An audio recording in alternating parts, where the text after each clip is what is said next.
Hey guys, Jesse here, and today I'm going to be unboxing the Master Grade Deathscythe Gundam Endless Waltz version. Basically, the one without the bat wings. That one's the Deathscythe Hell.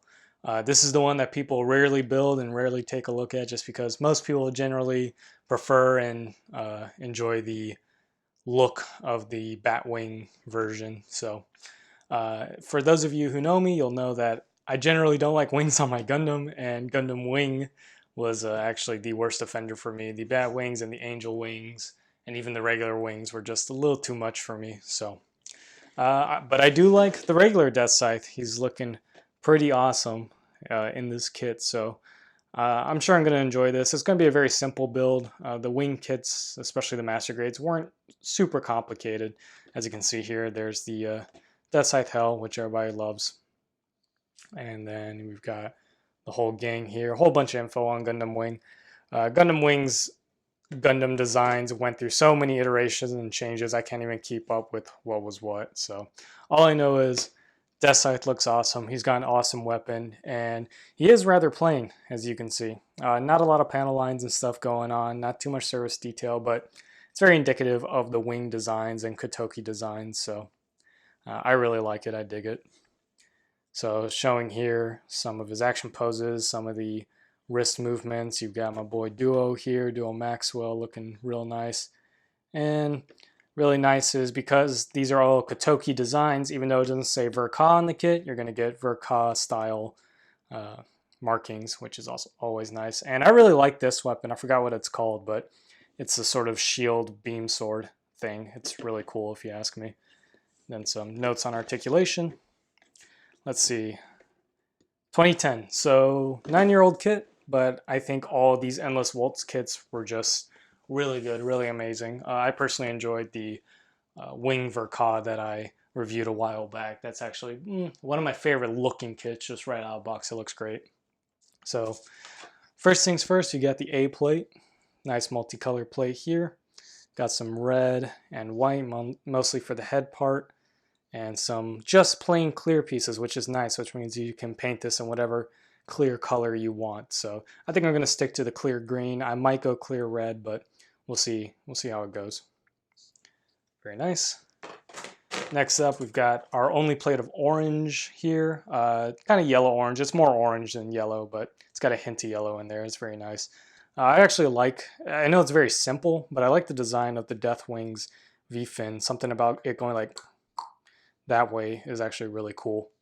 And then we've got just a good amount of color here. I really dig that color. I'm not going to be repainting anything on this kit, guys. I'm just going to build it straight, essentially. No weathering or anything, just going to make it real nice. However, looking at this D plate, this appears to be black, sort of. But again, it's not. This is almost blue, actually. It's like a very dark blue, a very dark gray. So I'm debating whether or not I'd like to paint this black. I still have a lot of black spray paint, and yeah, so might make this guy black. But this is basically all parts for the chest piece. As you can see, this is a good example. Just this chest piece is very plain on the surface detail. There's practically no panel lines. If this were, let's say, a 2.0, or if it was made today, I'm sure there would be a couple of panel lines in there. But wing kits were very simple and just very solid master grades. And I think they were aiming to do that sort of thing simply because wing designs in the show were also very simple. They weren't very detailed. Then we got a small G2 plate. I'm not exactly sure why this is detached from the other dark blue plate, but anyways, just a couple of little caps there. C2 is going to be another white plate, just for some leg pieces and some ankle armor pieces maybe. As you can see, again, not a lot of detail, just very flat, single panel line, no panel lines. Yeah. I'd like it to fit in with the rest of my wing kits. I don't have very many, but since I don't want it to stand out, I won't be doing any real weathering or anything like that. Got a small sheet of polycaps here. Good to see that's small. C1 is our main white plate, as you can see. Basically all the parts for the arms and legs. You've got this awesome knee armor, which is like a huge spike which I don't think he ever used as a weapon in or out of the show. I could be wrong there, but... And then we've got our 2 pilot figures there. Even got his ponytail molded on the back and even on the pilot, the sitting pilot, which is really cool. Some of these armor pieces, very interestingly, have detail on the inside. As you can see, lots of circles and lines and rivets and stuff. But once you put those on, you're not going to be seeing that at all. So maybe they were trying to give people the option to display armor outside or something. And just interesting piece here. This is going to slide onto the arm. It's no seam line. It's just one big piece. So not sure why Bandai still sometimes splits that, but sometimes they do. We got our beam effect parts here, molded in a very cool green. However, I saw this on the box art and in reviews before. The molding on these aren't very sharp. As you can see, the details are pretty soft, and it's actually kind of cloudy. It's not coming up super well on the camera, but it's not a completely clear green. It's a little cloudy. So while the shaping of these is really cool and what they are is really cool, the actual details on them are a little soft. So that's a bit of a disappointment. And my scythe part seems to be bent. That's good. I can fix that with some hot water. The B plate is mainly going to be weapons. Super cool is that the actual scythe is just one giant piece. That's really nice, actually. Oh, I guess this part will go on, but the main shaft part is just one big piece. It's very nice. And then just some backpack and inner frame parts. Next up, we've just got more inner frame. This is a XB plate. Sure. Interesting. This is ABS plastic, so it's going to be pretty hard and a little difficult to work with. So just be careful while building this kit not to push too hard on something or you could snap it. But as you can see, the inner frame on this guy, not super detailed. It's got its lines here and there, but this is a very simple detailed master grade, even down to the inner frame, which isn't a bad thing. Sometimes simplicity is good, and this is just another XB plate. Then I think these are 2 copied plates. This is, yep, both are F plates. More of that dark blue. Another thing for the foot here, which is really cool. Again, I don't remember if he ever used his foot as a weapon, but he definitely could have. Then some detail under the feet. So it's not that he's completely devoid of detail, it's just a little more subtle. XA plate here for the rest of the inner frame, or more of the inner frame, I should say. Get an action-based adapter, which is really nice. The hands are going to be the swappable fingers, so that's kind of what the wing master grade wing kits were known for. I really like them. I know a lot of people don't, but I'm not a lot of people, I guess. I don't know.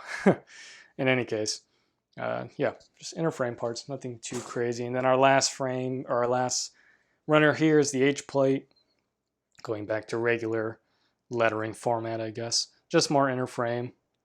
Again, not super duper detailed, but the stuff that we'll be showing will be nice. So yeah, like I said, going to be a pretty quick build. There's not too many runners there for a master grade. And then of course you get your markings, some foil stickers for cameras, eyes, some sticker decals, and some dry transfers. You've got a really cool dry transfer here that you get with every master grade wing kit. It's the designation of the mobile suit, which they don't tell you to use in the manual, so you can just kind of put that wherever you like. So most people put on the shoulder. With this guy, I might do the same. So very cool. There's a lot of optional decals with the wing kits. And then finally, we'll take a look at the manual. I really like the manual art for the Endless Waltz wing kits. It's just really simple. It's very classy. And this time we're just going to take a look at the front page here. This is all in Japanese before they were putting English in the manuals, but you can see some evolutions of the Deathscythe. Here you're going to get the original TV series kits, and then the Endless Waltz redesigns, and then their secondary suits. I was reading some lore on the Deathscythe. I didn't know everything about it, but I didn't know that it was sort of developed from the Wing Zero. Like, this is sort of its sister suit. This is why one has bat wings and one has angel wings. They're kind of developed by the same person and all that stuff. I'm not a big wing fan, I'll admit.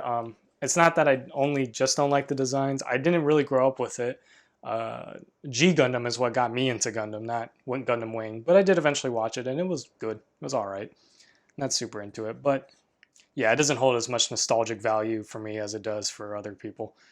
But you got some pretty cool shots talking about the show and the Gundam itself, talking about just kind of where the redesigns for Gundam Wing went and that sort of evolution. Then we've got more shots here of the actual kit.